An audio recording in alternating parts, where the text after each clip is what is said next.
This slowed down video will show you everything you need to know about attaching your no-sew button.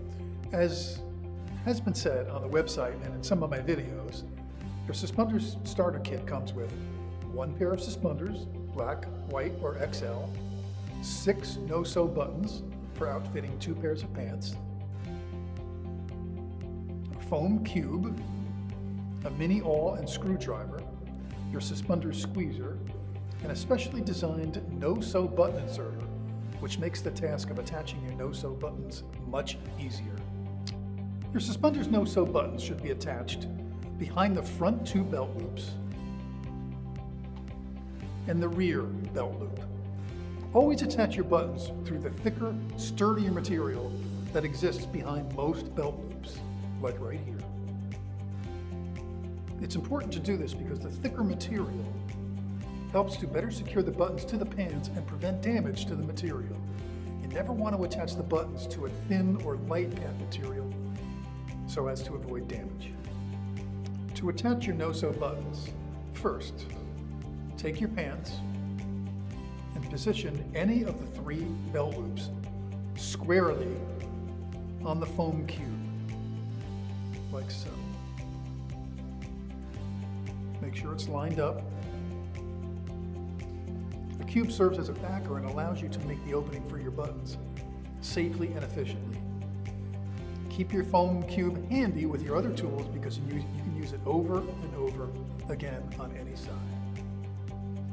Next, make sure there's plenty of light on the subject and take your mini awl and pinpoint the middle ground behind the belt loop. Now, I have purposely detached this so that you can easily see it. But here is where you want to be. Positioning your button right here will ensure that it is out of sight at all times. Again, use the thicker and sturdier material behind the belt loop. That is key, right there. Next, when making the opening with your mini awl, press down right in the middle there, like I said, at a 90-degree angle, not sideways. Do it firmly, but not too firmly, using a twisting and turning motion. It is not necessary to use brute force.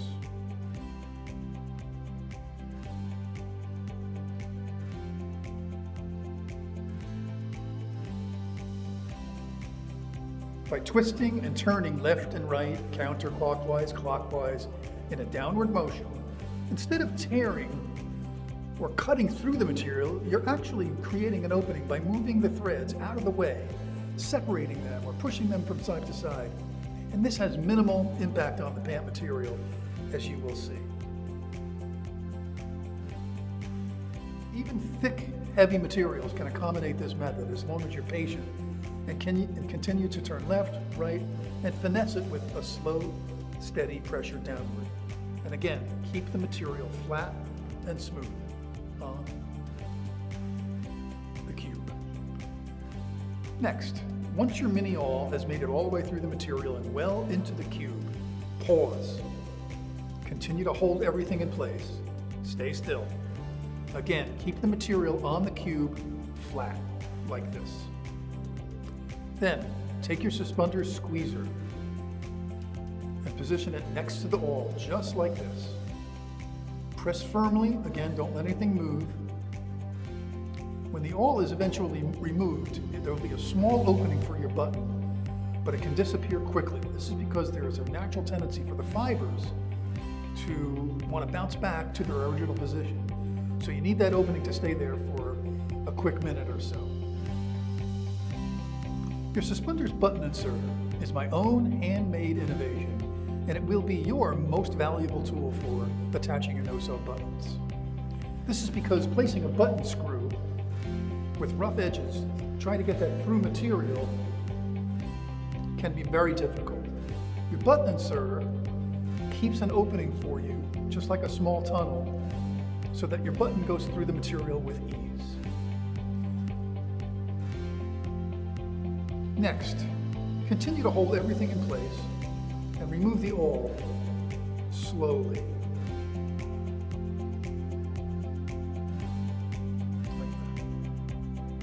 Next, take your button inserter and immediately find that opening where it was just created, behind the belt loop. Do this quickly before the threads have a chance to collapse back together.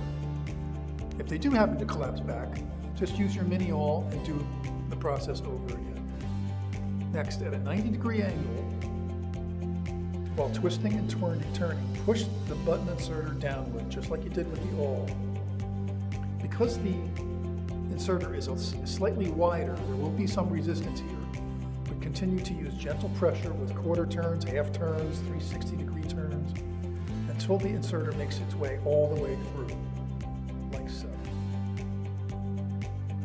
Like with your mini awl, try to avoid using brute force while you try to wiggle and finesse it down like this. When it's about 2/3 of the way through, like it is here, you're good. It really needs to be 2/3 of the way through. When you're using your awl, it's important to apply downward pressure at the vertical part of it here. Don't press down at the curved area because the button is somewhat delicate and it can bend or break. If you take care of your button inserter, it's a really good tool. It will take care of you. Next, hold on to the end of the inserter and carefully pull off the foam, like so. This is how it should look when you've done it correctly. As you can see, the button inserter is positioned exactly where the button will go out of sight. Out of sight suspender buttons, out of sight suspenders. Next, place the button screw in the opening at the end of the tube, like so. Now with your thumb, press the button and inserter all the way through. Keep a steady pressure on the button screw underneath and make sure it stays in place. Pull the material all the way down like this and hold that screw in underneath. Next, pull the inserter off like so. You will see, depending on the material, the screw protruding. To ensure that it is sufficiently accessible, take your suspender squeezer and press down. This will help get it to stick out more. Now, if necessary, you can take the button inserter itself, like so, and press down on the material over the button. And that may help make it stick out even more. Now, if that doesn't work sufficiently, if you have a very thick pant material, what you can do is this. Take your screwdriver, like so, and simply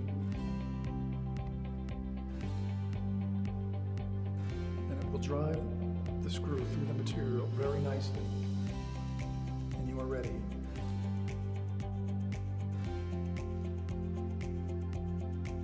To put your cap on. Tighten it. Hold the top. Tighten from below. Don't tighten it too much because you don't want to strip the screw, but after that you are good to go. Do this exact process with the other two belt loops and you are done. Your buttons are attached. And this is how it looks when your button has been attached correctly. Your no-sew buttons are really high in quality and last a very long time. They hold up well in the wash. They're portable, and they can be removed. If you're throwing out a pair of pants, the buttons don't have to go along. They can be removed and go onto a new pair. And you can always order extra buttons for outfitting more pairs of pants. To ensure you keep them for a long time, just check them for tightness periodically. Okay, this is the very best method for removing your no-sew buttons. Instead of pulling or yanking them out, which could do damage to the pants, all you need to do is really unscrew them. Hold the button cap with one hand. Take your screwdriver, unscrew, take the cap off, and then have your finger pressing against the end of the button underneath and simply unscrew it, and it comes right out with literally no damage or impact on the pants whatsoever.